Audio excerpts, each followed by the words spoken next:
Okay. चलो, अभी topic है वैल्यूएशन ऑफ बिजनेस। अब इसमें बैकग्राउंड सिखाने से तरीका कुछ है नहीं, क्योंकि इसमें मिक्स वैरायटी ऑफ सम्स। थोड़े से सम अपन जो फ्री कैश फ्लो वाला टेक्निक था वहां से ले गए। कुछ सम कैश फ्लो को डिस्काउंट या फिर उसको कैपिटलाइज करके ले गए, कहीं पे प्रॉफिट यूज करेंगे। तो जैसा वैरायटी का सम, जैसा डेटा दिया, जैसे रिक्वायरमेंट है, वैसे अपने को टेक्निक अप्लाई करना। ठीक है। तो क्वेश्चन नंबर 1 से स्टार्ट करते हैं।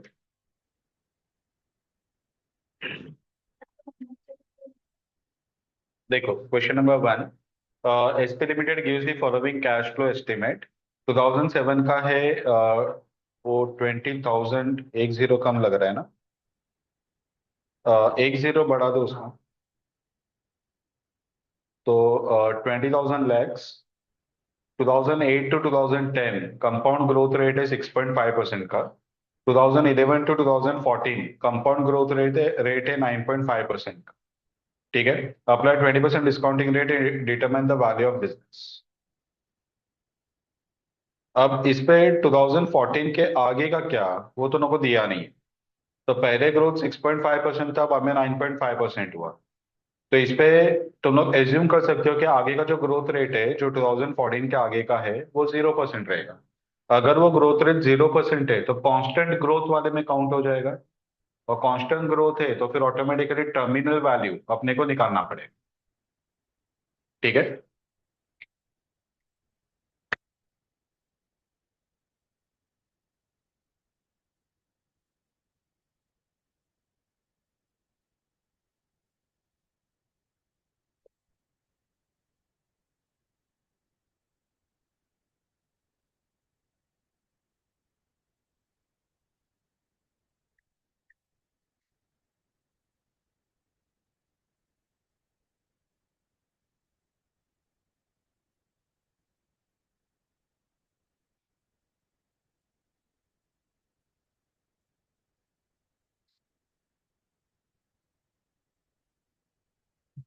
ओके।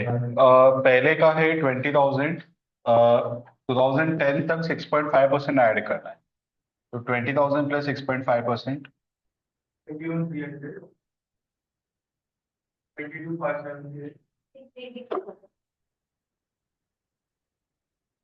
ये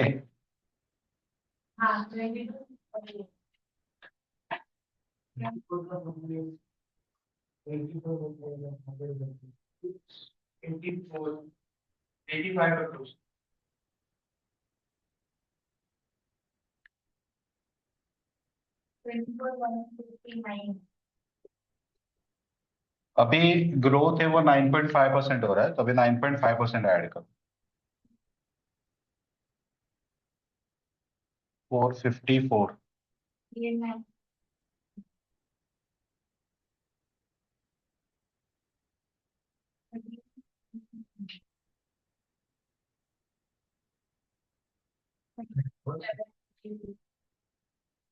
यहाँ पे अपन फाइंड करेंगे टर्मिनल वैल्यू। और टर्मिनल वैल्यू आएगा 32,732 प्लस। वापस कर बता।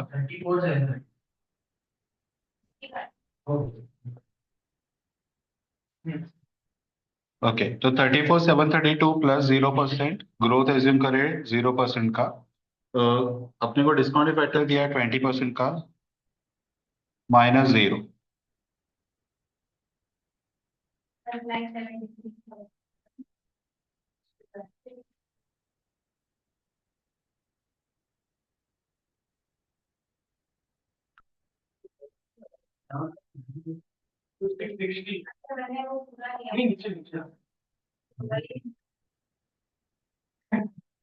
ओके, चलो। अभी प्रेजेंट वैल्यू फैक्टर 20% का, तो तुम लोग को मिलेगा प्रेजेंट वैल्यू। अभी ये पार्ट तुम लोग कंप्लीट कर लो।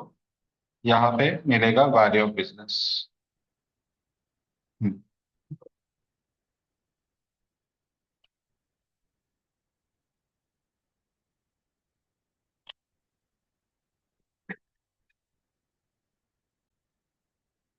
ओके, ये कितना आया वैल्यू ऑफ बिजनेस? वापस बता।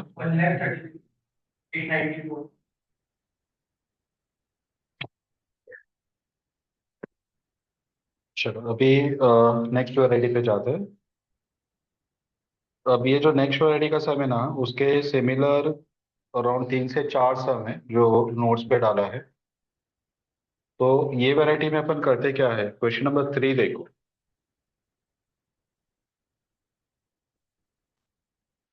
सिचुएशन ऐसा रहेगा कि एक कंपनी दूसरे कंपनी को टेक ओवर कर रहा है, ठीक है। और परचेजर के पॉइंट ऑफ व्यू से सम बनाएंगे ये लोग। अपने को आंसर भी निकालना है from the point of view of purchasing company, selling के पॉइंट ऑफ व्यू से नहीं। तो वो लोग हम लोग को पूछेंगे कि मैक्सिमम कितना प्राइस अपन पे करें to take over another business, ठीक है। अब सिचुएशन ऐसा रहेगा कि वो लोग अपने को बताएंगे कि वो जो कंपनी जिसको टेक ओवर कर रहे हैं उसका कैश फ्लोज वगैरह कितना है, ठीक है। उसके कंपनी को टेक ओवर करने के बाद कुछ ऐसे असेट्स रहेंगे जो अपने को इमीडिएटली सेल कर देना है, क्योंकि हम लोग को असेट नहीं चाहिए। कुछ ऐसी लाइबिलिटीज रहेगी जो अपने को इमीडिएटली पे करना पड़े, ठीक है। तो अपने को नेट कैश फ्लो निकालना है कि वो कंपनी को टेक ओवर करने पे अपने को कैश फ्लो कितना जनरेट होगा, ठीक है। जितना कैश फ्लो जनरेट होगा वो आएगा अपना मैक्सिमम प्राइस। तो जितना अपने को कैश फ्लो मिलेगा उसको टेक ओवर करने के बाद, उतना अगर हमने सामने वाले को पे किया, तो अपन no gain no loss situation में आएंगे। तो बार्गेनिंग जब भी होगा तभी अपन मैक्सिमम कितना प्राइस कोट करेंगे वो अपन back of the mind set करके रखेंगे। वो अपने को यहाँ पे फाइंड करके देना है। ऑब्वियसली जो डील होगा वो उससे लोअर प्राइस पे होना चाहिए तो अपन गेन में रहे। आया समझ में, ठीक है। और वैसे सिमिलर सिचुएशन वो लोग ये भी पूछ सकते हैं कि सेलिंग कंपनी के पॉइंट ऑफ व्यू से बताओ कि मिनिमम प्राइस कितना रखें। तो अपन उसके पॉइंट ऑफ व्यू से वापस पूरा वर्किंग करेंगे, कैश फ्लोज फाइंड करेंगे, उसका जितना कैश फ्लो है वो उतना मिनिमम एक्सपेक्ट करेगा। बोलेगा कि मैं अगर खुद बिजनेस को रन करता हूँ तो मुझे इतना मिल रहा है, तो बिजनेस को बेच के अगर उससे कम मिल रहा है तो मैं बिजनेस को क्यों बेच, ठीक है। तो वो मिनिमम प्राइस आएगा। तो यहाँ पे मेन जो अपना नेट बेनिफिट है या नेट बेनिफिट ट्रांसफर कर रहे हैं उसी के ऊपर पूरा अपना यहाँ पे कैलकुलेशन का वर्किंग रहेगा, ठीक है। चलो देख क्वेश्चन नंबर 3।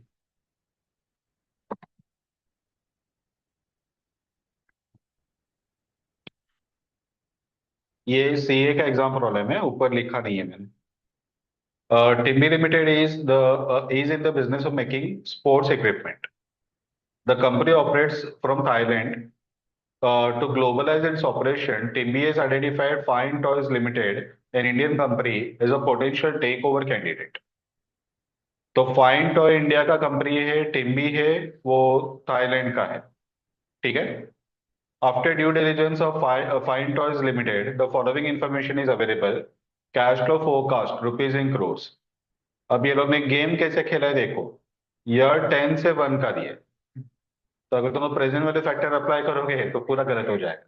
दोनों को 1 से 10 पे इसको लेके आना है, ठीक है। लिखने के टाइम पे 1 to 10 लिखना है। तो 10 साल का फाइन टॉय का और टिम्बी का दोनों का कैश फ्लोज दिया है, ठीक है। यानी कि जब भी दोनों कंपनी सेपरेट है, इंडिविजुअल है, तभी कैश फ्लो ये रहेगा, ठीक है। The net worth of fine toys limited rupees in lakhs after considering the certain adjustment suggested by due diligence team read as under. अब दूसरा गेम ये लोग खेल रहे हैं। तुमने ध्यान से रीड किया कि नहीं मुझे पता नहीं, देखो। ऊपर वाला करोड़ में है और नीचे वाला लैक्स में है।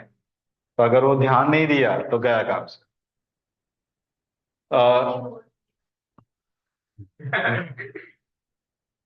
टेंजिबल असेट, इन्वेंट्री, रिसीवेबल्स, तो टोटल असेट्स है 970 का। ट्रेड पेबल्स है 165, बैंक लोन है 250, यानी कि टोटल लायबिलिटी है 415। तो जो 555 बाकी रहा वो लोग का नेटवर्थ है। नेटवर्थ बोला तो इक्विटी प्लस रिजर्व, तो represented by equity share of 1000 each, ठीक है। The talks of takeover have crystallized on the following. First one, Timmy Limited will not be able to use machinery worth rupees 75 lakhs, which will be disposed of by them subsequent to takeover. The expected realization will be rupees 50 lakhs. तो fine Toy का एक machine है 75 लाख, उसका भी value है। वो ऊपर 750 जो दिख रहा है ना टेंजिबल, उस पे वो 75 इंक्लूड रहेगा। और वो बोल रहे कि वो मशीन हम लोग को नहीं चाहिए। तो जैसे हम लोग ये कंपनी को टेक ओवर करेंगे वो मशीन को 50 लाख में बेच देंगे। तो 75 लाख का है, लेकिन उसका मार्केट वैल्यू 50 लाख ही है। Inventories and receivables are agreed to take over at values of 150 lakhs respectively, which is the price they will realize on disposal. ठीक है, इन्वेंट्री का वैल्यू 100 है, ऊपर लिखा है 145, और रिसेबल्स ऊपर लिखा है 75, उसका वैल्यू लोग पकड़ रहे हैं 50, और ये एक्सपेक्टेड वैल्यू है जो लोग को रियलाइज होगा। यानी कि इन्वेंट्री बेचेंगे तो 100 में बिकेगा, और डेटर से रियलाइज होगा 50 lakhs। The liabilities of Fine Toys Limited will be discharged in full on takeover, along with employee settlement of 90 lakh for the employees who are not interested in continuing under the new management. ठीक है, तो ये लोग बोले कि fine Toy का liability वो लोग डिस्चार्ज करेंगे इन फुल। फाइन टॉय के लाइबिलिटी में क्या क्या दिख रहा है? ट्रेड पेएबल्स दिख रहा है 165 का, और बैंक लोन दिख रहा है 250 का। अब लाइबिलिटी कौन सा, उसका नाम नहीं लिखा है, तो दोनों लाइबिलिटी पे करना पड़ेगा। तो 415 टोटल ये पे करना पड़ेगा।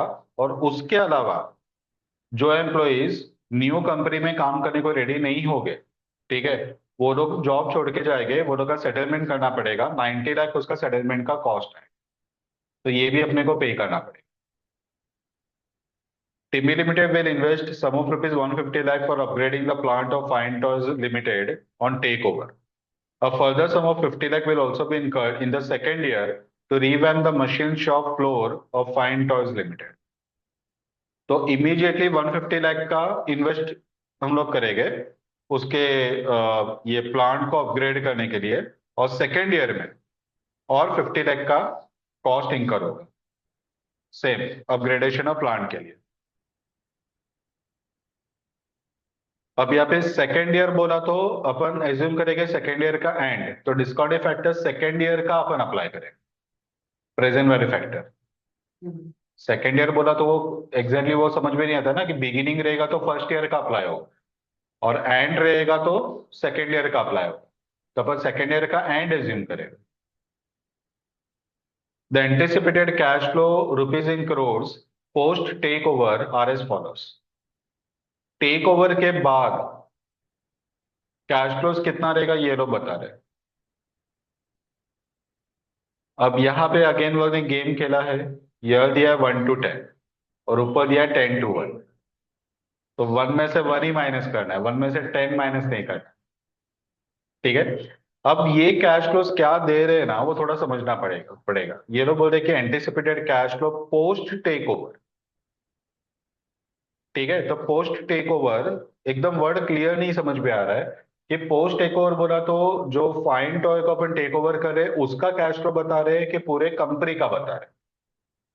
ठीक है, तो अपन वो कंपेयर करते हैं। ऊपर देखो जो कैश फ्लो दिया ना फर्स्ट ईयर का, फाइन टॉय का 3 है, टिम्बी का 16 है, और post take over first year का नीचे टेबल में दिया है 18।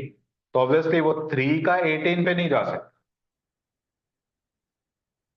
समझा? तो ये अकेले फाइन टॉय का नहीं है, ये पूरे कंपनी का है, टिम्बी प्लस फाइन टॉय का है। ठीक है, तो वैसे 16 + 3 19 आना चाहिए टेक ओवर के बाद, लेकिन टेक ओवर के बाद 19 नहीं मिलेगा, 18 ही मिलेगा। तो वो तो अलग है, ये तो बिजनेस ऑपरेशन है। ठीक है, क्योंकि क्या होगा पहले साल में थोड़ा सा बिजनेस डिस्टर्ब होगा। ठीक है, क्योंकि कस्टमर्स वो लोग न्यू मैनेजमेंट में भी पॉसिबल कि ऑर्डर प्लेस करने को रेडी ना हो। ठीक है, कि नया मैनेजमेंट आ रहा है, कैसे वो लोग गुड सप्लाई करेंगे पता नहीं है, क्वालिटी कैसे लेंगे पता नहीं है, तो कुछ ऑर्डर्स कैंसिल हो सकते हैं वगैरह। लेकिन अब अगर आगे अगर देखते 10वें साल का देखो, 10वें साल में 108 और 24 है इंडिविजुअल का। ठीक है, 124 और 108, और यहाँ पे नीचे दिया है 200, यानी कि काफी बढ़ गया। समझ में आया? तो जैसे जैसे ईयर पास होगा ऑटोमेटिकली सिनर्जी क्रिएट होगा, लेकिन अभी for the time being initial years में थोड़ा सा डाउन टर्न रहेगा। ठीक है, you are required to advise the management the maximum price which they can offer per share of fine toy limited if discounting factor of 20% is considered appropriate. ठीक है, तो कितना मैक्सिमम प्राइस अपन offer कर सकते हैं ये अपने को बताना। तो जितना वो कंपनी को टेक ओवर करके करके कैश फ्लो जनरेट होगा उतना ही अपन मैक्सिमम प्राइस ऑफर करेगा, उससे ज्यादा ऑफर नहीं कर सकते। ठीक है।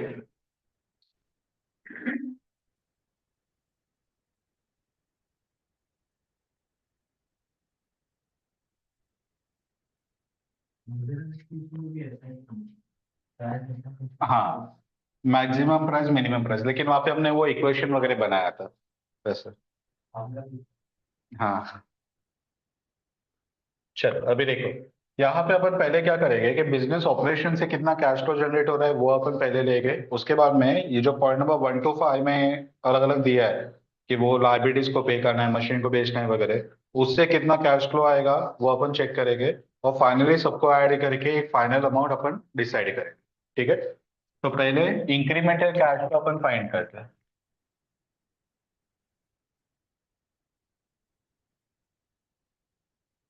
Incremental cash flow on take over.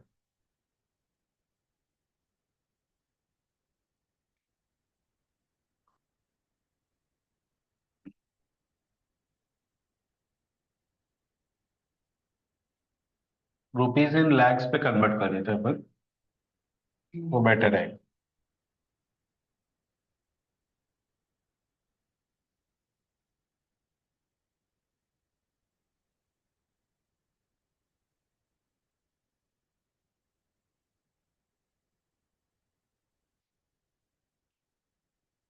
Cash flow of Timbi limited. ठीक है। Cash flow after take over. Incremental cash flow. Present value factor at the rate of 20% last time में दिया है। Present value. अब देखो टिम्बी लिमिटेड का खुद अगर वो अपना इंडिविजुअल बिजनेस को रन करेगा तो उसका कैश फ्लो जाएगा 16, 20, 30, 32, 44, 52, 60, 55, 70, 108। और टेक ओवर के बाद का कैश फ्लो नीचे टेबल में दिया है। 18, 24, 36, 44, 60, 80, 96, 100, 140, 200। अब ये रुपीज इन लैक्स में है तो इसको 2 जीरो बढ़ाना पड़ेगा।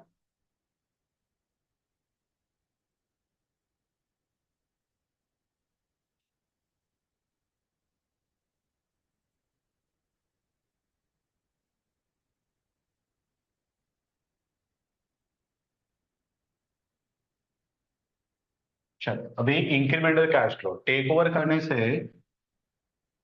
200 का कैश फ्लो आ रहा है। यहाँ पे 400, 600, 800, 800 नहीं, 1200, 1200, 1600,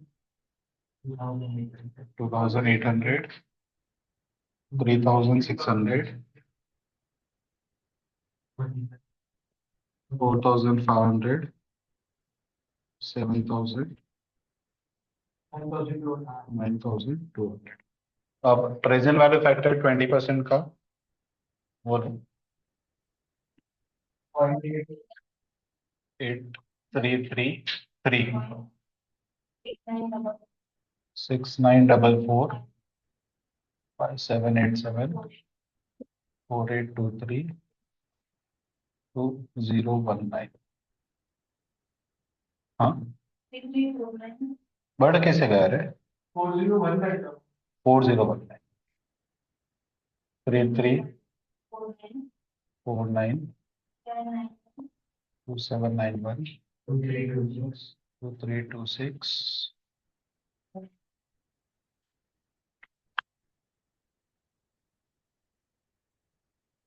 1938, 1615। ओके। चलो अभी मल्टीप्लाई करो और ये प्रेजेंट वाली कितना आ रहा है बताओ।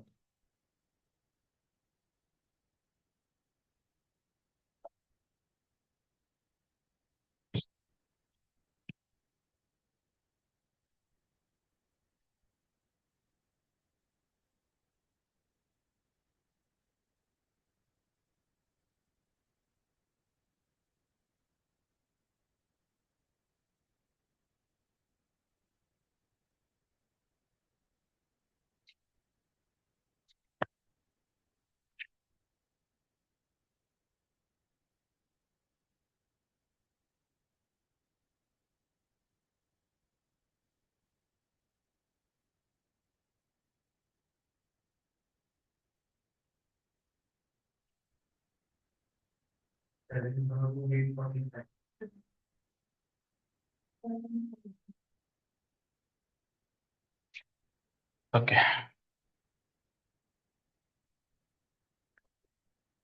अभी हम लोग फाइंड करेंगे competition of maximum price, bid price. ये आएगा total present value of cash flow from take over of fine toy Limited. ठीक है, जितना अपना कैश फ्लो जनरेट होगा उतना ही मैक्सिमम अपन उसको प्राइस ऑफर करेंगे। उससे ज्यादा अगर ऑफर किया तो अपने को अपने पॉकेट से पे करना पड़ेगा। ठीक है, सबसे पहला आएगा present value of recurring cash flow,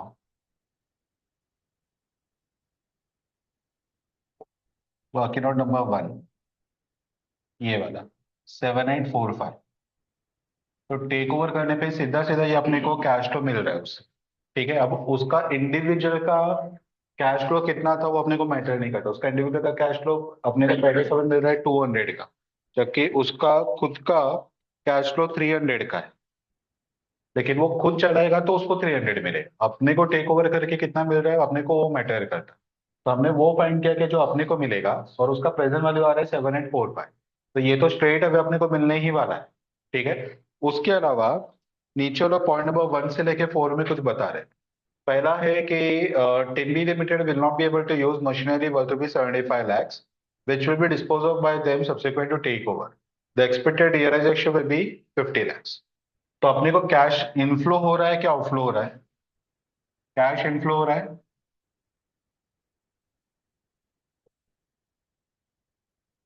तो cell of machinery,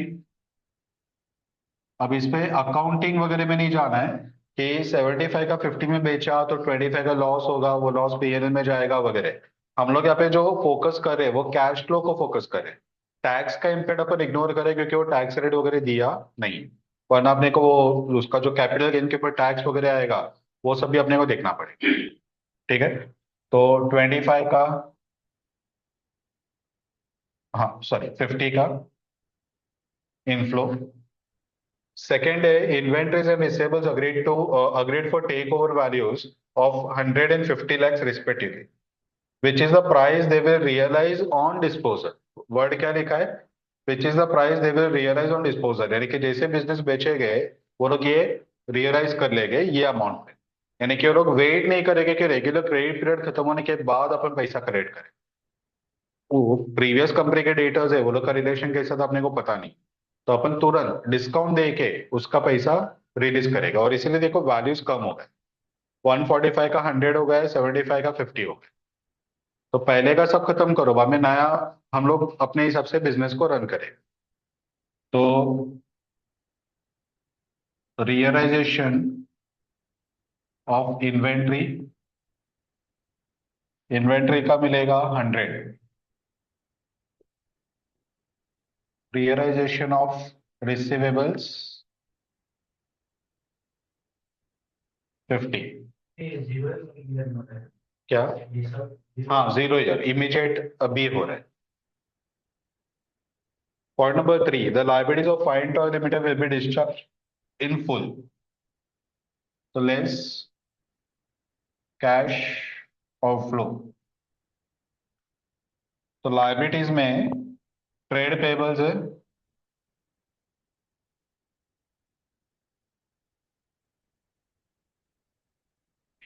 trade payables 165, bank loan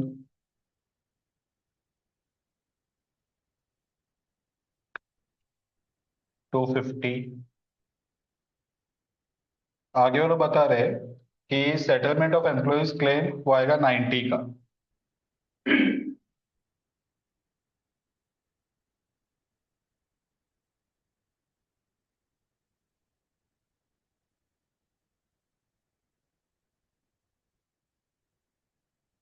Point number four, Timmy Limited will invest sum of rupees 150 lakh for upgrading the plant of Fine Toys Limited on takeover.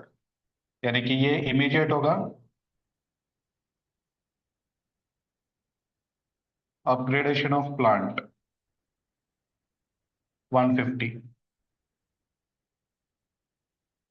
A further sum of 50 lakh will also be incurred in the second year to revamp the machine shop floor of Fine Toy Limited.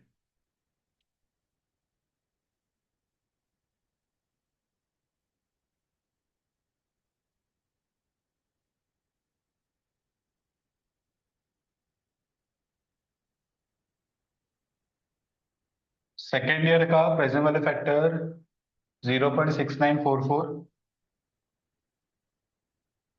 34.7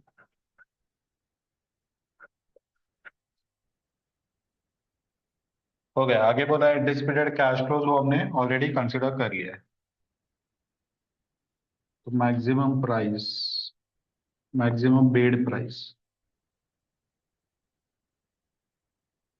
735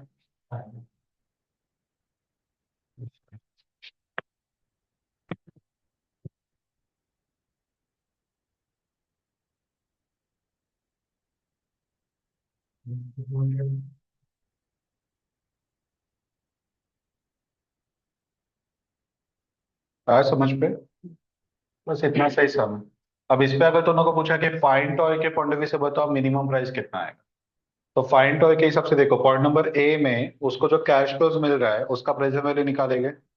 अगर वो business नहीं बेच रहा है तो उसको ये cash flow मिलेगा। दूसरा, पॉइंट नंबर 1 to 4 में जो अपने को बताया है, अगर फाइन टॉय खुद बिजनेस रन करेगा तो वो मशीन को क्यों बेचेगा, तो वो पॉइंट निकल गया। इन्वेंटरीज और ट्रेड रिसीवेबल वो तो पार्ट ऑफ बिजनेस एक्टिविटी है, अगर वो लोग बिजनेस को बेच ही नहीं रहे तो रेगुलर अपने ड्यू डेट के हिसाब से कलेक्ट करेंगे डेटर्स को, और जैसे इन्वेंटरी रेगुलर में बिकता है वैसे ये बेचेंगे। ठीक है, तो ये भी पॉइंट एप्लीकेबल नहीं होगा। तीसरा, लाइबिलिटीज को इमीडिएटली क्यों पे करें। ठीक है, अब ये तो अपन बिजनेस को टेक ओवर कर रहे हैं और वो लोग का एनओसी लेने के लिए है, क्योंकि ऑब्वियसली जब तक वो लोग का परमिशन नहीं आएगा अपन बिजनेस को बेच नहीं पाएंगे। तो अपन वो लाइबिलिटीज को पे कर रहे हैं। अगर बिजनेस अपन ही रन कर रहे हैं तो उसको इमीडिएटली क्यों पे करना है, उसका जो शेड्यूल रहेगा वही सबसे पे करेंगे। ठीक है, और अगर बिजनेस को बेचा ही नहीं है तो एम्प्लॉय जॉब छोड़ के क्यों जाएंगे, तो 90 लाख का वो भी नहीं आएगा। और ये जो अपग्रेडेशन ऑफ प्लांट है ये तो टीम बी ने डिसाइड किया है। पॉइंट है अपने प्लांट से खुश है तो फिर वो क्यों अपग्रेड करेगा। आया समझ में? तो ये सब पॉइंट नहीं आएगा, तो सिर्फ एक ही पॉइंट आएगा, जो उसका जो कैश फ्लोज दिया है उसका सिर्फ प्रेजेंट वैल्यू निकालना है। तो वो जो प्रेजेंट वैल्यू आएगा that is the minimum bid, minimum ask price. हाँ, सिर्फ उसी का ही लेने का, इंडिविजुअल का, क्योंकि ये टेक ओवर करने के बाद जो कैश फ्लो मिलेगा तो टिम्बी को मिलेगा। अगर टेक ओवर किया ही नहीं तो फाइन टॉय का खुद का जो कैश फ्लो है वही उसी को मिलेगा। तो सिर्फ उसी का प्रेजेंट वैल्यू निकालना है, खत्म हो जाएगा वहां पे। ठीक है, तो अपन एक काम करते हैं, वैसे इस समय पूछा नहीं है लेकिन इसके जो दूसरे वेराइटीज के सम्स है वहां पे लोग पूछते हैं। तो मिनिमम एक्सपेक्टेड प्राइस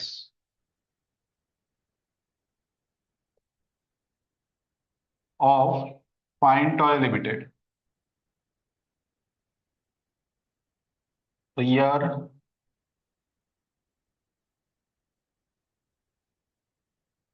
उसका cash flow of fine toy Limited. ठीक है, प्रेजेंट वैल्यू फैक्टर 20% का और प्रेजेंट वैल्यू, ये जो आएगा ना ये आएगा मिनिमम प्राइस।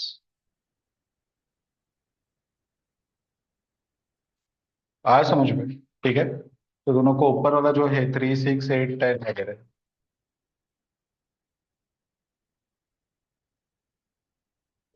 कितना, 12, 15, 16,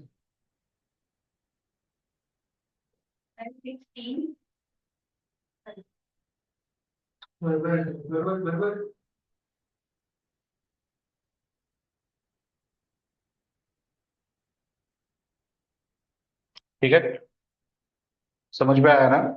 तो ये एक्स्ट्रा पार्ट अपन कर रहे हैं, ये सब में एक्चुअली पूछा नहीं था, ये सब सिर्फ यहाँ तक ही पूछा था। लेकिन आगे के सेल्स पे लोग ये भी पूछते हैं तो अपने को ये भी फाइंड करके क्लियर।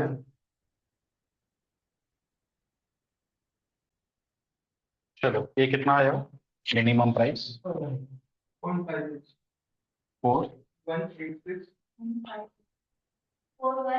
4186.56 और इसका मैक्सिमम आ रहा है 7355। यानी कि ये बार्गेनिंग करेगा कि इससे ज्यादा मिले और ये बार्गेनिंग करेगा कि इससे कम पे करना। तो ये दोनों के बीच में कहीं तो डील फाइनलाइज होना चाहिए। अगर इसने इससे ज्यादा मांगा या इसने इससे कम कोट किया तो डील कैंसिल। समझा? चलो अभी नेक्स्ट क्वेश्चन नंबर 2 देखो।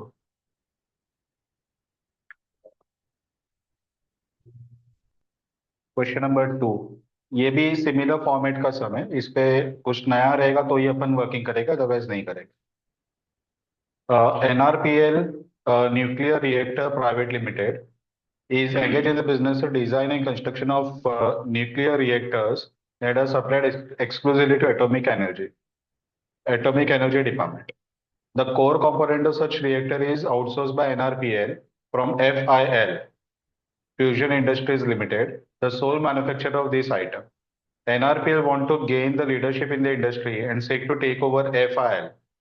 NRPL estimate that goodwill in the industry will increase by minimum of 300 crore consequent of acquisition. NRPL has made the following calculation of economic benefit presently available and that foreseen is a result of equation. Projected cash flow of NRPL for 5 years.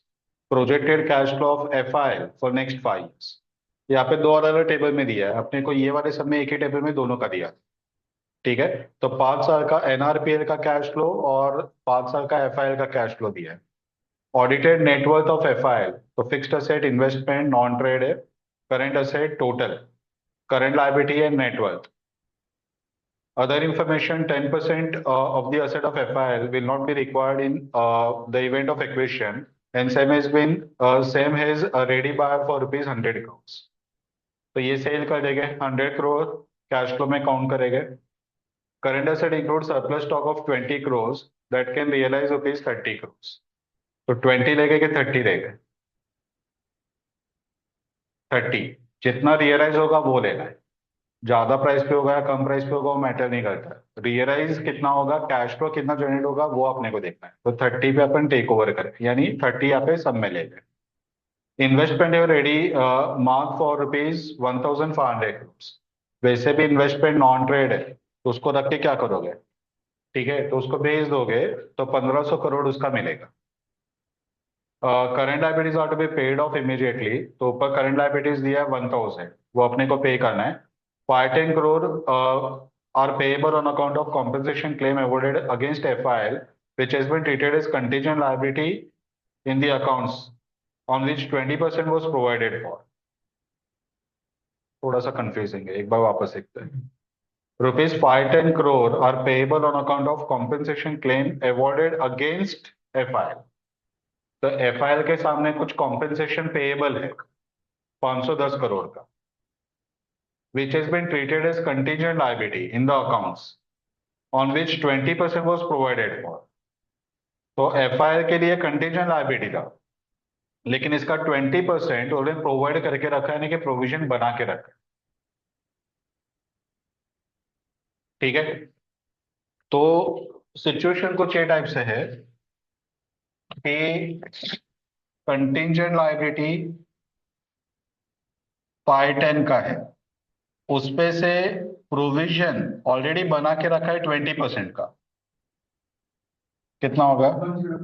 102। Not provided कितना है? 408। ठीक है, अब ये जो 102 का provision है वो किस में रहेगा? Included in current liabilities. ठीक है, तो ऊपर जो करंट लायबिलिटी दिख रहा है 1000, वो 1000 में 102 इसका रहेगा। तो जब ये अपन बोल रहे हैं पॉइंट नंबर डी के स्टार्टिंग में कि current liabilities are to be paid off immediately, ठीक है, तो ऑटोमेटिकली ये 102 भी पे हो जाएगा। जब ये 1000 पे करोगे तो 1000 में 102 इंक्लूड है ना, इसका मतलब कि अभी तुम लोग को सिर्फ 408 फर्दर पेमेंट बाकी। समझ में आया? तो ये तुम लोग को अकाउंट करना पड़ेगा, टू बी पेएबल। समझ में आया?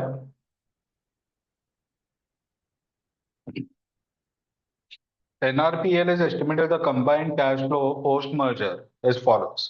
तो ये combined cash flows दिया है। You are required to advise NRPL the maximum value that it can pay for takeover of FIL। Also show the current valuation of FIL is a standalone entity। Discuss the discount rate is 15%। ठीक है।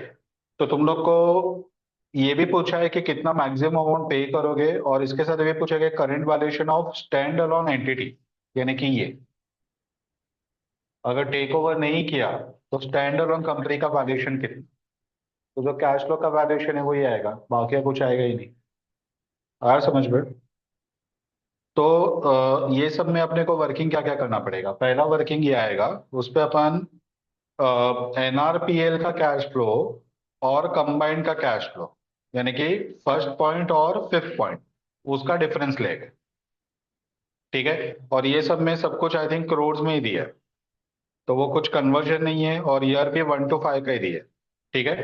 तो directly 1500 minus 1000 तो 500 आएगा, और उसको present वाले factor से multiply करके अपन ये फर्स्ट वर्किंग कर लेंगे। उसके बाद में सेकंड वर्किंग में हम लोग ये जस्ट मैं पेंडिंग रखता हूँ तुम लोग के लिए, जो बाकी का पार्ट है वो अपन लिख लेते हैं।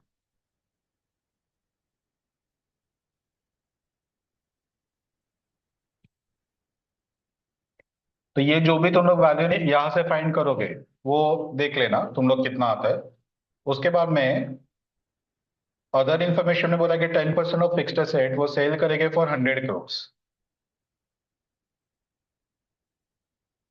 Cell of fixed asset 100 positive आएगा, इनफ्लो है।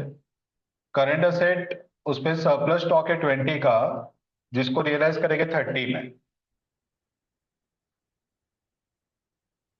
Realisation of stock 30। उसके बाद में इन्वेस्टमेंट बेचे गए, वो भी इनफ्लो में आएगा। Sale of investment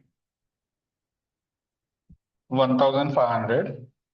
current liabilities pay करना पड़ेगा, पेमेंट ऑफ करंट लायबिलिटी 1000। उसके अलावा कंटिंजेंट लायबिलिटी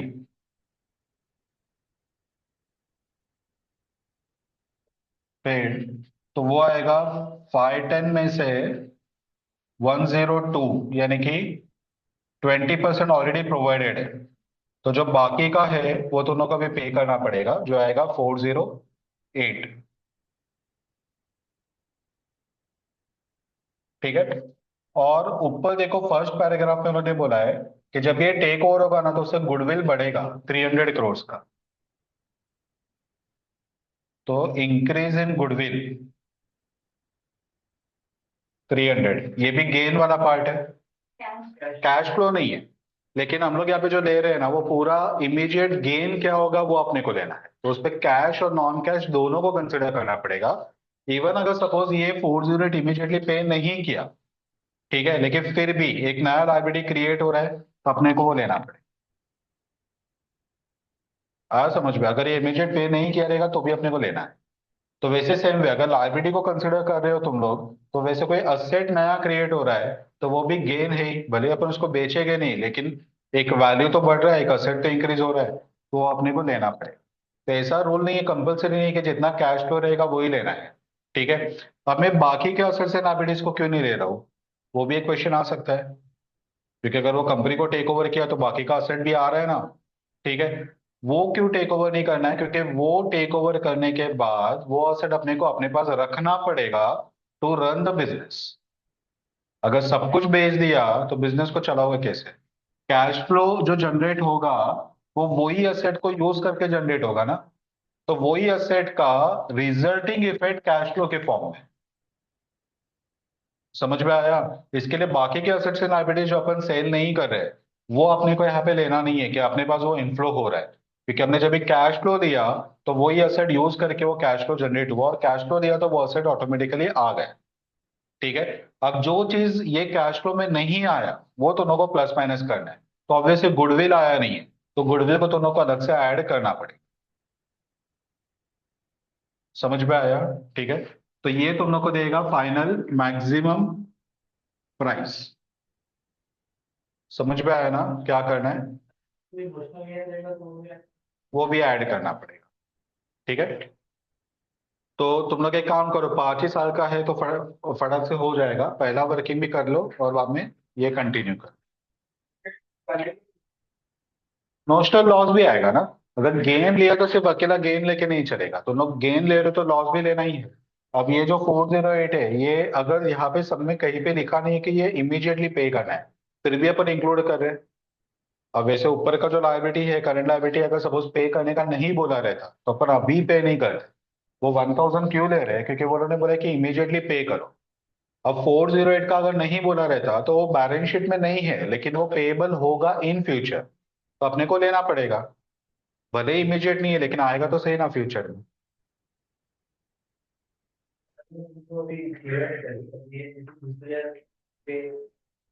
हम्म। हम्म।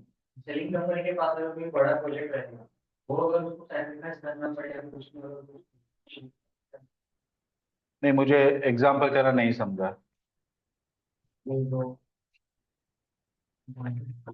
हाँ, एनआरपीएल। हाँ।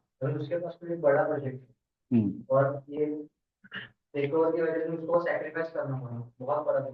हम्म। वो लॉस भी लेना पड़ेगा। या तो उसको इंक्रीमेंटल के फॉर्म में कंसिडर कर, यानी कि उसका जो लॉस है यहाँ पे माइनस कर। तो नेट फिर भी गेन आया तो तू टेक ओवर कर, अदरवाइज मत कर। या तो तू डायरेक्ट कंपेरेटिव उसको रख कि इसका नेट गेन कैलकुलेट कर, दूसरे प्रोजेक्ट का नेट गेन कैलकुलेट कर, जिसपे नेट गेन ज्यादा है वो एक्सेप्ट कर। ठीक है, लेकिन प्रेजेंटेशन वाइज ये ज्यादा बेटर रहता है कि दोनों को डायरेक्ट कंपेयर करने की जगह पे इस पे से माइनस कर लें बस।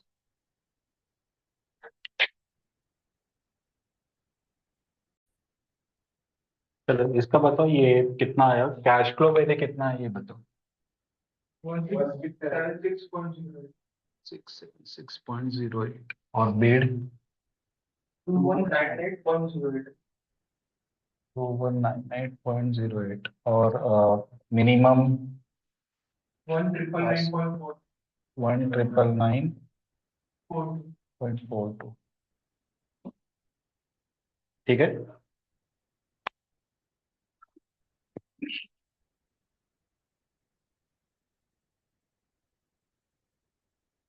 चलो क्वेश्चन नंबर 4 देखो। Acquiring Limited is in the business of making bicycles. The company operates from North India. To diversify its operation, Acquiring Company Limited is identified Target Tires Limited, a South Indian-based company, as a potential takeover candidate. After due diligence, the following information is available. Target Tire Limited Acquiring Limited का cash flow दिया है 1 to 10 years का। Balance sheet है, share holders fund, share capital, reserve surplus, long term borrowings, bank loan, trade payable, other current liabilities.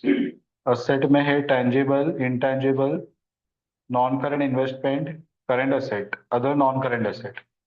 Current asset में है inventory, trade receivable, cash and bank, other current asset. The talks of takeover have crystallized on the following. The acquiring limited will not be able to use machinery worth rupees 175 lakhs, which will be disposed of by them subsequent to takeover. The expected realization will be 150 lakhs. तो अपन 150 लेंगे। The inventories and trade receivable are agreed to take over at value of rupees 400 and 700 lakhs respectively, which is the price they will realize on disposal. ठीक है, तो ये include करेंगे। The liability of Target Tire Limited will be discharged in full on takeover, along with employee settlement of 120 lakh for employees who are not interested in continuing under the new management.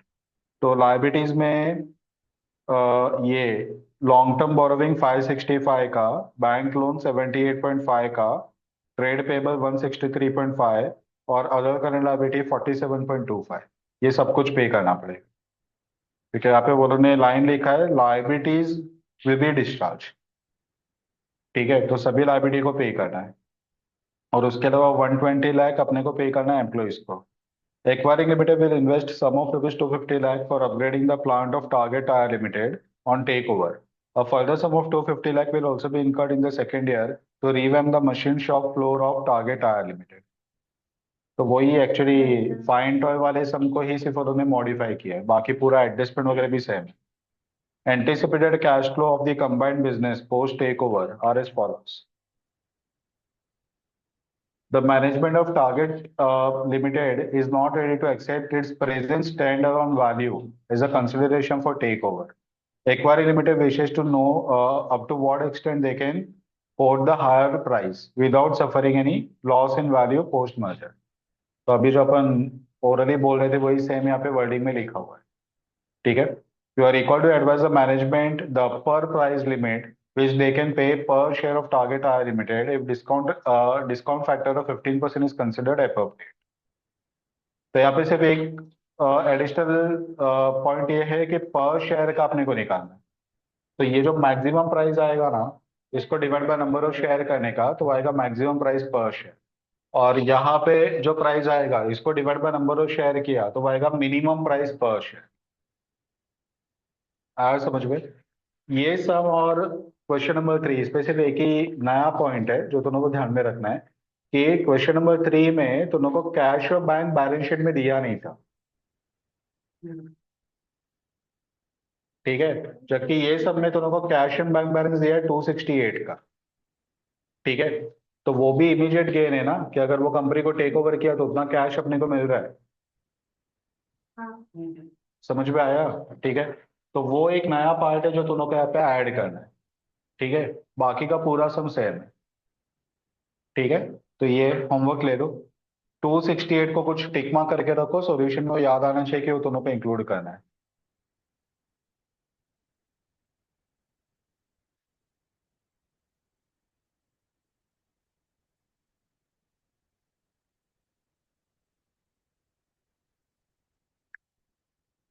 चलो question number 9।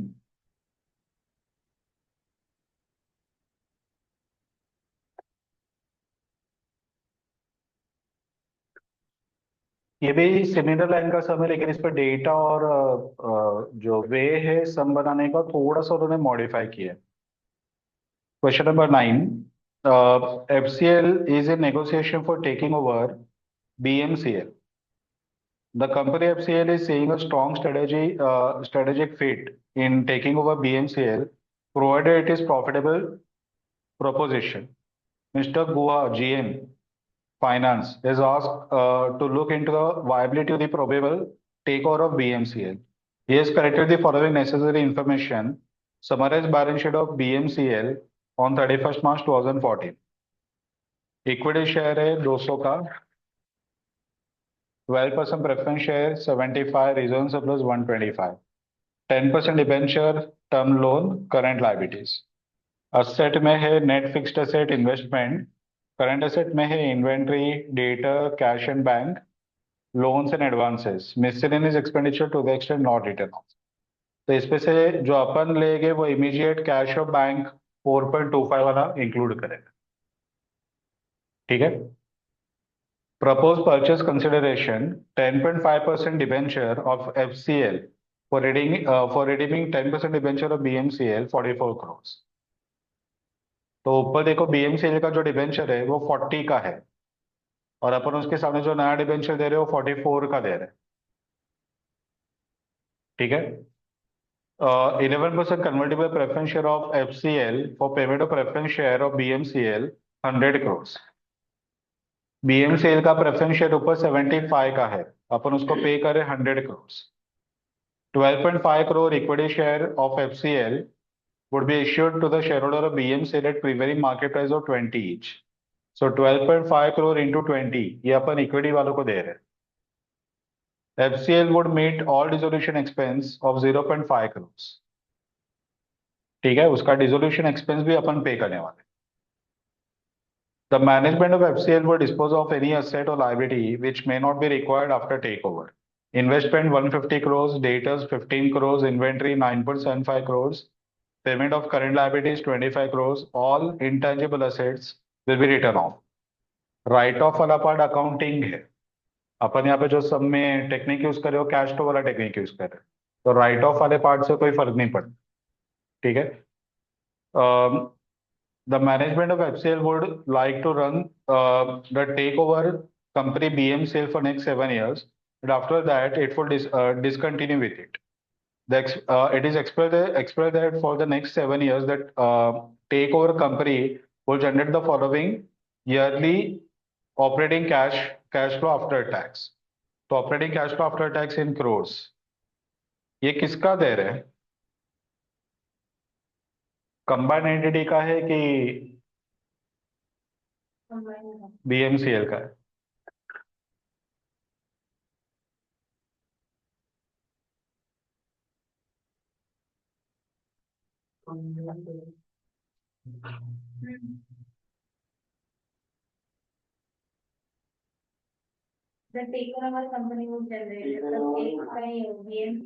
बीएमसीएल का ही है, combined का नहीं है। ठीक है। तो ये डायरेक्टली तुम लोग ये जो अपन लिखते हैं ना इंक्रीमेंटल कैश फ्लो, वो डायरेक्टली इंक्रीमेंटल कैश फ्लो ही दे रही है। ठीक है, यानी कि जो कंपनी को टेक ओवर करे उससे कितना कैश फ्लो जनरेट होगा डायरेक्टली वही तुम लोग को गिवन है। ठीक है, तो उसी को डायरेक्टली तुम लोग को प्रेजेंट वैल्यू से मल्टीप्लाई करके आंसर आ जाएगा। ठीक है। It is estimated that terminal cash flow of BMCL would be 50 crores at the end of seventh year. ठीक है, तो सेवेंथ ईयर में दो आएगा, 140 भी आएगा प्लस 50 भी आएगा। ठीक है। If the cost of capital of FCL is 16%, then you are required to find out whether the decision to take over BMCL at the terms and condition mentioned above will be profitable decision. Discount factor 16% का दिया है। चलो, तो पहला तुम लोग एक काम करो, पहले तुम लोग ये फाइंड करो प्रेजेंट वैल्यू, डायरेक्टली इसको 7 साल का है उसका प्रेजेंट वैल्यू निकालो, और उस पे वो टर्मिनल वैल्यू भी लेना 50 का।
कितना आया? 386.38।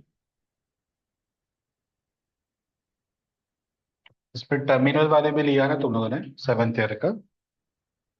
ओके चलो अभी देखो। तुम लोग को बोला है कि management of FCL will dispose of the assets and liabilities which may not be required। ठीक है, तो एक तो अपने को इमीडिएट बेनिफिट मिलेगा कैश इन हैंड का।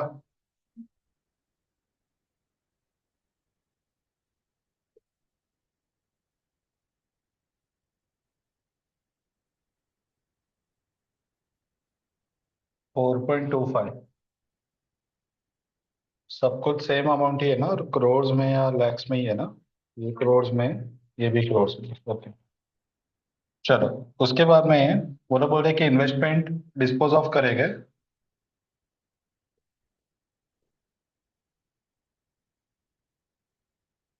150, debtors 15,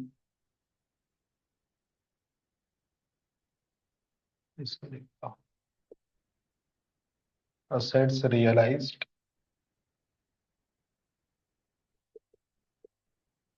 investment 150, debtors 15, inventory 9.75,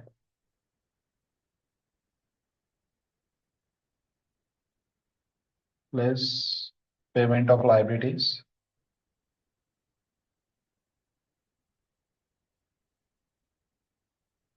current liability 25, intangible asset write off वो बुक एंट्री है, कैश फ्लो उस पे अफेक्टेड नहीं है। ओके तो ये net gain on take over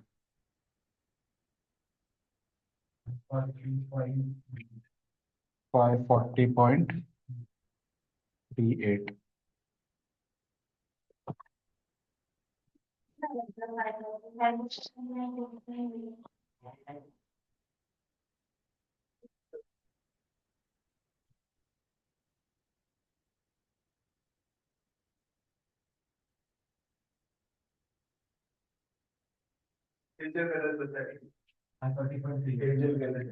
okay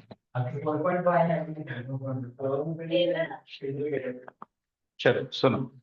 अभी बाकी सब में अपन यहाँ तक वर्किंग करें। अब ये सब उससे एक स्टेप आगे का भी पार्ट बता।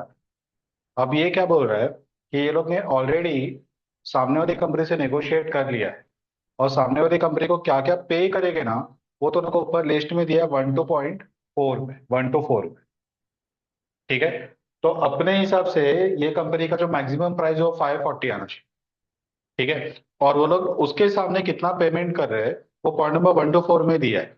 वो अपन ऐड करके देखेंगे कि पेमेंट कितना हो रहा है। अगर पेमेंट 540 से कम हो रहा है तो ये गेन में है, टेक ओवर को आगे बढ़ाओ। और अगर इससे ज्यादा पेमेंट हो रहा है तब हम बोलेंगे लॉस पे है, टेक ओवर को रुका दो, मत करो। 540 से कम हो रहा है तो अपन बोलेंगे गेन में है, टेक ओवर को आगे बढ़ाओ। और अगर इससे ज्यादा पेमेंट हो रहा है तब हम बोलेंगे लॉस पे है, टेक ओवर को रुका दो, मत करो। 540 से ज्यादा पेमेंट हो रहा है तो अपन बोलेंगे गेन में है, टेक ओवर को रुका दो, मत करो। आया समझ में? ठीक है। तो सेकंड पॉइंट अभी इसका, consideration payable to take over, क्या नाम है इसका, बीएनसीएल।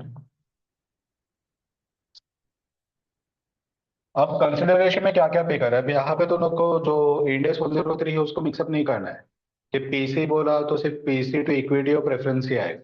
यहाँ पे जितना भी अपन पेमेंट कर रहे हैं अपने साइड से, जो भी पैसा जा रहा है, चाहे वो उसके इक्विटी को मिले, उसके डिबेंचर को मिले, उसके क्रेडिटर्स को मिले, उससे कोई फर्क नहीं पड़ता।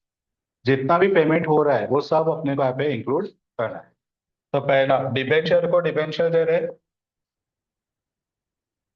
Issue of 10.5% debenture. कितने का डिबेंचर दे रहे? 44।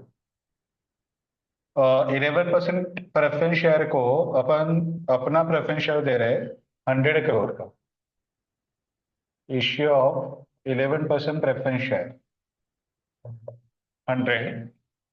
12.5 करोड़ इक्विटी शेयर दे रहे, तो issue of equity share 12.5 crore into rupees 20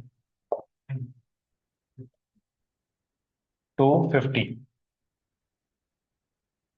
FCL would meet all dissolution expense of 0.5 crores.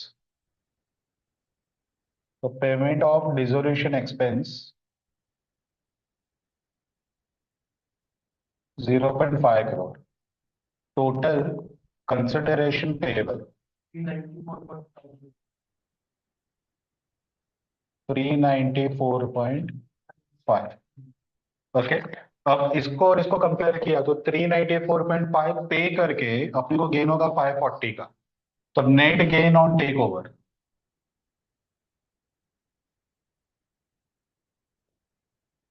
Equal to 540.38 minus 394.5।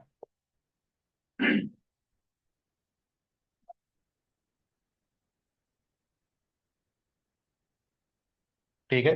तो ये तुम लोग को कंटिन्यू करना चाहिए टेक ओवर प्रोसेस। आया समझ में? पता चला ना?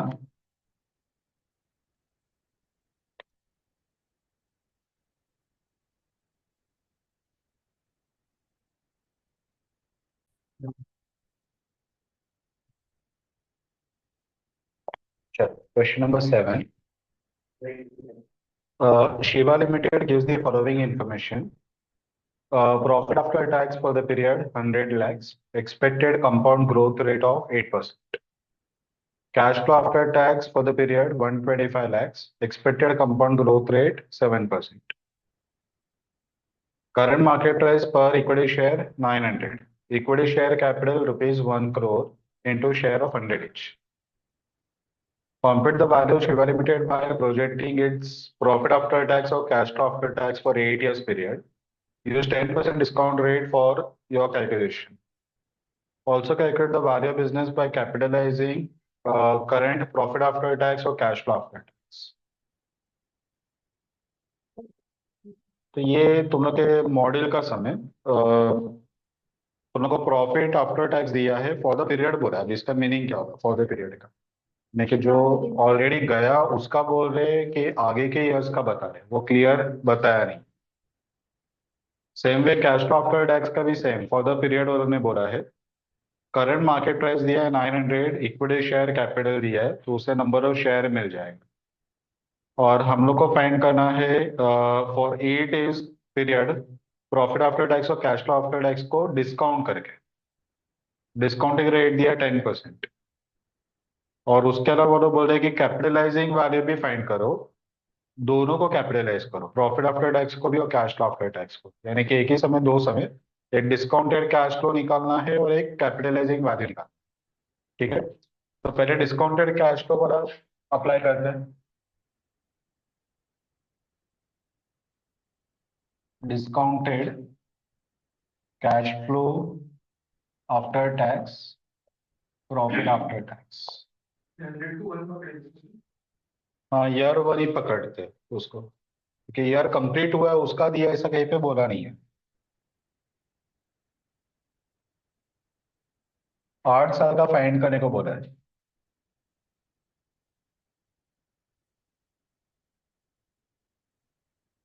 प्रॉफिट आफ्टर टैक्स पहले साल का है 100 और उसका ग्रोथ रेट है 8% का।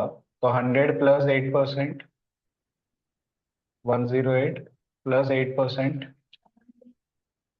116.64, 197। ओके। ओके। ओके। ओके। अब इसमें ना एक्चुअली अगर ग्रोथ दोनों का कांस्टेंट है, 8% ही है, तो तुम लोग को आगे का वर्किंग करना ही नहीं चाहिए। क्यों नहीं करना चाहिए? अगर कांस्टेंट ग्रोथ है तो पहले साल में ही टर्मिनल वैल्यू निकालेंगे ना अपन। जब भी ग्रोथ कांस्टेंट होता है तभी अपन उसको टर्मिनेट करते हैं। ठीक है, यहाँ पे तो हर साल के लिए ग्रोथ सेम ही 8% ही, और आगे भी क्या होगा वो भी कुछ बोला नहीं है, तो 8% ही कंटिन्यू होगा। तो अगर सब कुछ 8% ही है तो तुम लोग ये प्रेजेंट वैल्यू निकाल क्यों रहे हो? निकालने का सिर्फ एक ही रीजन है, सबने बोला है इसके लिए अपने को फाइंड करना। बाकी इसका कोई लॉजिक नहीं है। यहाँ पे डायरेक्टली फॉर्मूला अप्लाई होगा, D1/KE - D। कांस्टेंट ग्रोथ में अपन यही फॉर्मूला अप्लाई करते हैं। प्रेजेंट वैल्यू वगैरह कहाँ निकालते हैं? जहाँ पे ग्रोथ डिफरेंट रहेगा, वेरिएबल ग्रोथ रहेगा। ठीक है, जैसे क्वेश्चन नंबर 1 में हमने किया कि पहले ग्रोथ अलग था बाद में अलग था वगैरह, तो वहां पे अपन प्रेजेंट वैल्यू वगैरह निकालते हैं। ठीक है। अगर यहाँ पे ग्रोथ कांस्टेंट ही है तो तुम लोग कितने भी साल का निकालो, इसके आगे भी अगर फाइंड किया तो इन्फिनिटी तक तुम लोग का 88% ऐड होते ही रहेगा। नहीं नहीं नहीं, ऐसे नहीं कर सकते, क्योंकि यहाँ पे उन्होंने ऐसा बोला ही नहीं है कि 9th ईयर के आगे मीन्स ये 8 ईयर के लिए तुम लोग का ये ग्रोथ रेट है। नीचे दोनों को लिखा हुआ है कि compute the value Shiva limited by projecting its profit after tax और cash flow after tax for 8 years period. तो ग्रोथ 8 ईयर में रुक रहा है वो कहाँ बोला है? आप समझ गए? ठीक है।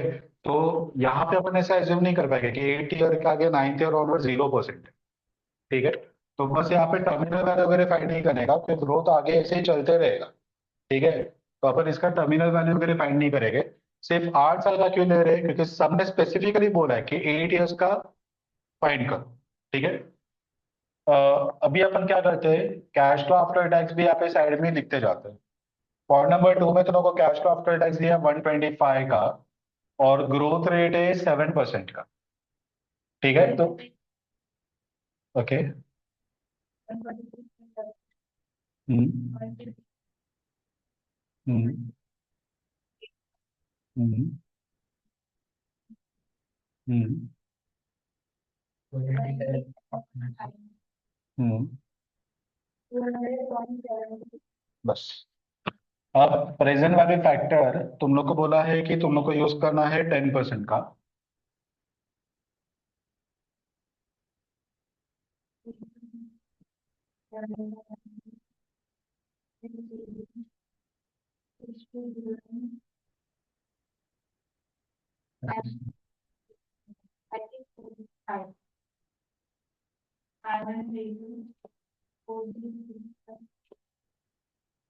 ओके।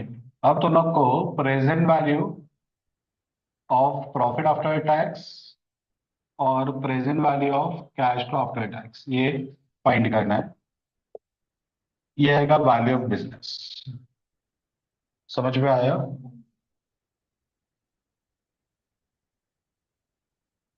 तो ये तो मतलब पहला method, discounted cash flow after tax और डिस्काउंटेड प्रॉफिट आफ्टर टैक्स वो हमने अप्लाई किया। अब दूसरा जो मेथड है वो दोनों को बोला है कि capitalising profit after tax and cash flow after tax find कर।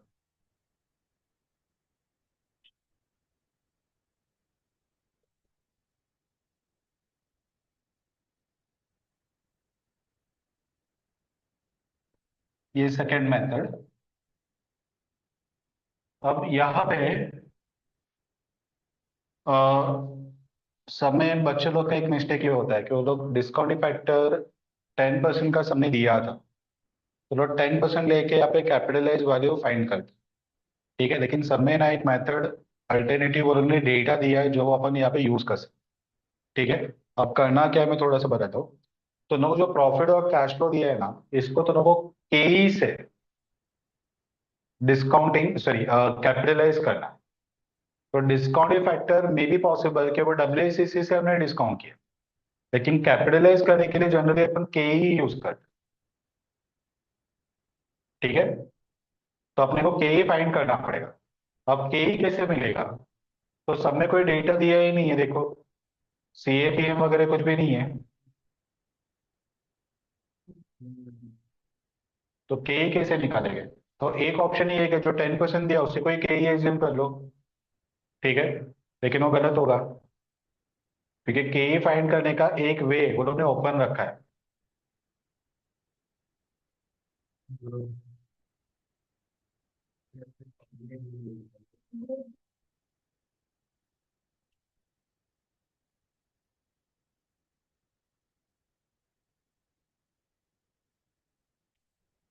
सुनो,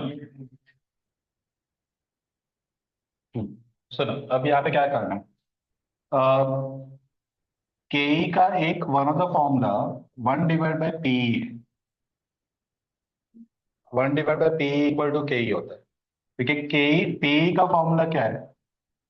एमपीएस अपॉन ईपीएस है। तो जब ये 1/पी यानी कि इसको रिवर्स कर दे, तो फॉर्मूला बन जाएगा ईपीएस अपॉन एमपीएस। तो तुम लोग इतने में शेयर खरीदोगे तो तुम लोग को इतना प्रॉफिट होगा, यानी कि रिटर्न्स ऑन इन्वेस्टमेंट हुआ। Returns on investment is nothing but के। समझ में आया? तो one of the formula for के वो आता है 1/पी। ये चैप्टर में ये फॉर्मूला अपन बहुत जगह पे यूज करें। ठीक है, कभी पहले अपने को 1/पी फाइंड करना है। पी के लिए अपने को चाहिए एमपीएस और ईपीएस। एमपीएस गिवन है क्या, चेक करो। 900। ईपीएस हम लोग फाइंड कर सकते हैं क्या? तुम लोग को प्रॉफिट दिया है ना, PAT divide by number of equity share, तो तुम लोग को ईपीएस मिलेगा।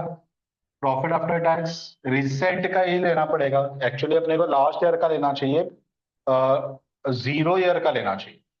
ठीक है, लेकिन 0 ईयर का दिया नहीं है, तो जो फर्स्ट ईयर का है वही अपन यूज करेंगे। तो 100 अपना पैट है, और नंबर ऑफ शेयर तो उनको गिवन है, देखो कितना है। टोटल कैपिटल 1 करोड़ है ना, आई थिंक।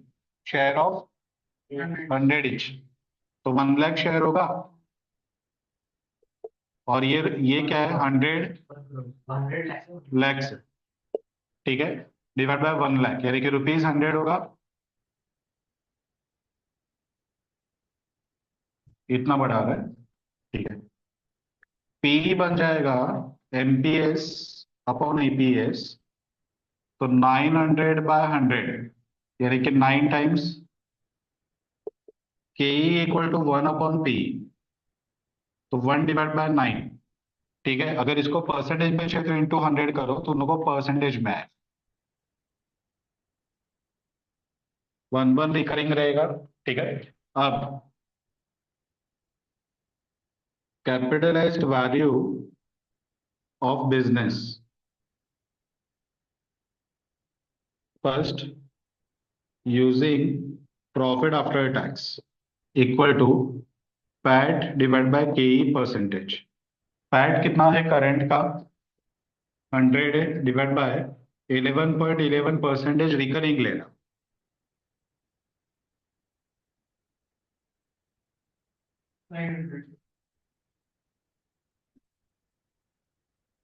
दूसरा using cash flow after tax. Cash flow current का है 125।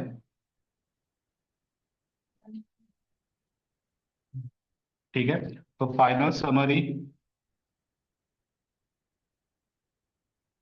Value of business first discounted